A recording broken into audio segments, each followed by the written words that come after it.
মাসির গিফটটা দেবে না? হাসছো কেন এত?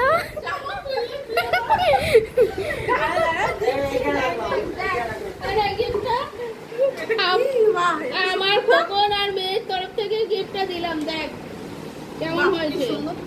খোলো, দেখো পছন্দ হয়েছে? এখান থেকে খোল।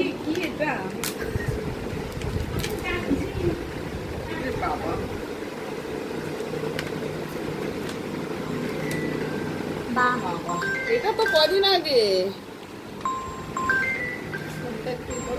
এই যে, বাহ, খুব সুন্দর হয়েছে তো। কেমন হয়েছে গিফটটা? সুন্দর হয়েছে, খুব সুন্দর। পছন্দ হয়েছে? দারুণ এই যে হয়েছে, দেখেন, দারুণ, পছন্দ দারুণ। হয়েছে? মেশো দেখো। পছন্দ হয়েছে? ওই যে আমরা এখানে আজকে তুলেছিলাম না, সেই বিয়ে বাড়ি যাবো বলে, সেই ছবিটা খুব সুন্দর হয়েছে। বন্ধুরা সবাই কমেন্ট করবে তো কেমন এই যে বন্ধুরা হয়েছে দেখো। গিফটটা। সবাই কমেন্ট করবে বন্ধুরা কেমন হয়েছে গিফটটা, সবাই কমেন্ট করে জানাবে।